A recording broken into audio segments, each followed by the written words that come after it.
Yo, what is good, my anime people? What is good, yo? Guys, let's talk about Black Clover. Black Clover. Um, Unfortunately, like I was saying last week, it is really pushing the point forward that whatever we're learning about these devil believers is that they deserve as many episodes as possible, which kind of scares me, to be fair. Um, I know we're going to get back into the main stuff and see some greatness happen, but think about it like this. Think about if there's something going on with the manga, in the case of there's so much that they want to have filled in before we get it. I can almost see us getting another original story at this point, just because of how long it's taking in general to get out of this original one. I have seen a lot of comments saying that they really enjoy this.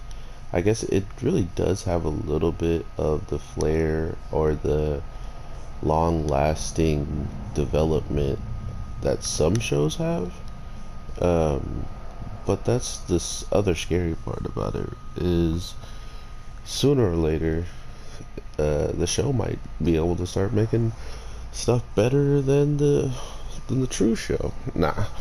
Um, I did like the twist of events, but it was so it was so like they told so much of it in the end of last week's episode. It felt like I knew enough information because no real new information was shared besides the fact of what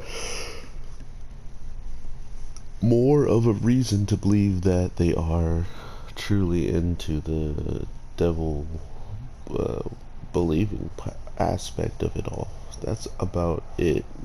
And their overall monologue and crimes that they did to take out the people that they took out. Because that was rough. That was rough, to say the less. Because think about it like this. Not only do you see these people like already hurt and they're kind of beaten down, but the person who is injured and may have broken ribs, they decide to give her poison. While I think the poison was actually stronger, or maybe just because of her fragile body at that moment, took it differently. But from what I could tell, it almost seemed like that was something worse than what they did for the guys. The other guy who was behind uh, the main one, or like the person that wanted to kill people, he died much more soundly and quickly than the girl did. He was just like ugh, grabbed his throat for a couple seconds and then he's out. This other girl was on the ground.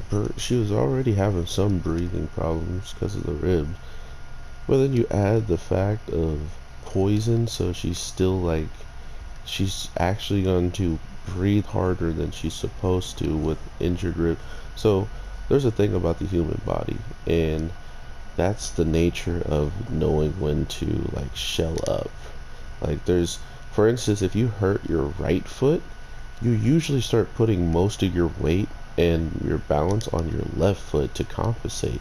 But that compensation then makes your left foot a lot more sore because it's putting on more than it's used to or than it has. That's why it's always good to just like, stretch on one foot like every day, because if you ever have to start balancing on one or the other and you do it for multiple days and you haven't done that, you can actually cause a lot of problems in your hamstrings and stuff.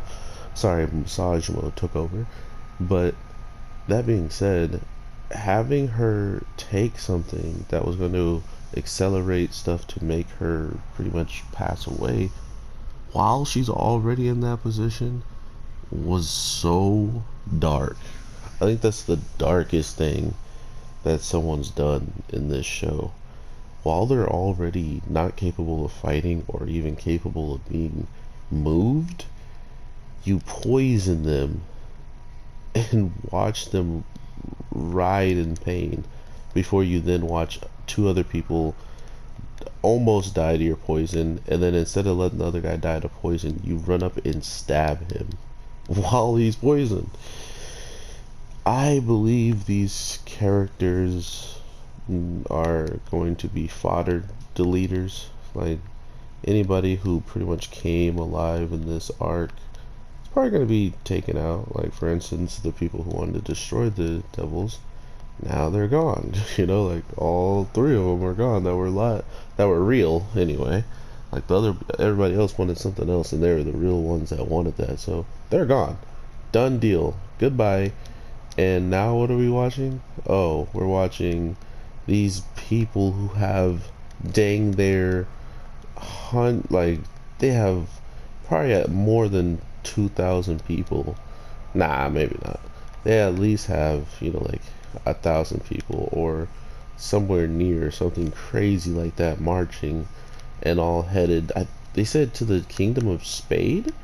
And if that is true, I think that's where the main demon guy we are going to fight, which makes a lot of sense, knowing that the Wizard Knights are ramping up for, you know, something or another. If they're ramping up, that means all bad news for the people who aren't capable of using magic, because just like when the Midnight Eye showed up and the elves showed up, no one really helped them. So the thing that to conclude it on, and the thing that does rub me the wrong way, is how would you want to worship the power of something that took out your family?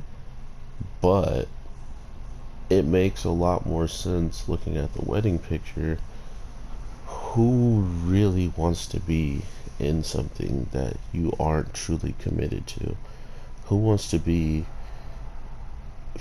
not forced, but in a way, in a sense, you're doing it to only survive, right? It's not something that you want to do because you know it's what you love and you want out of everything.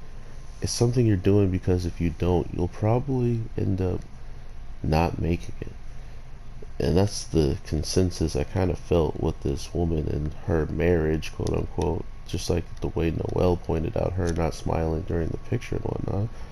It makes a lot of sense to me that by having that new life and whatnot, and then having it ripped away from her, something that she didn't enjoy, maybe she even wished to get rid of, right?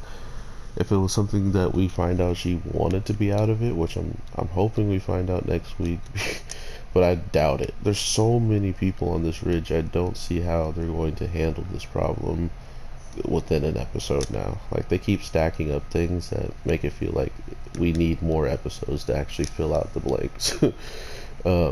But yeah, that would make a lot of sense, right? If the whole marriage and the stepmom and all this stuff, or the mom-in-law, if all these things are just because we knew certain aspects of why she was in the marriage, it might change everything. So think about that.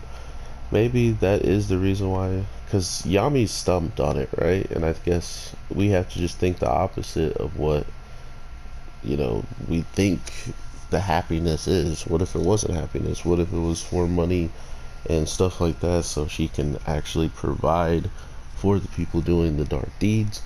Or maybe, even though there was an attack, maybe she set them up. I don't know, man. There's so many things we could say. And that's why I usually don't. I usually just talk about what we get, because I can legitimately tell you that this is possible. Just like why I told you about Yami, because guess what? Oh, I don't have any special, that's why.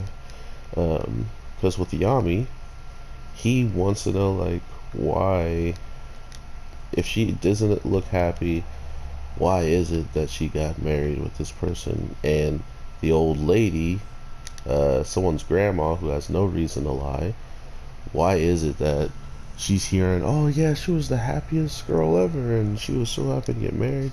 This and that is clearly the best front that this woman has put on throughout this whole entire village, carrying on that image that she is over the moon, happy with what she's been dealt, especially losing a family, but then all of a sudden making a new one. You know, that you don't get to try to do that every day. So that's pretty interesting to me. But overall, I got destroyed this round, and I hope you guys have an amazing day, night, evening, whatever the case is. When you're watching this, I am your boy, the Anime G, and he went low. He went low. You believe that? All right, everybody. Peace.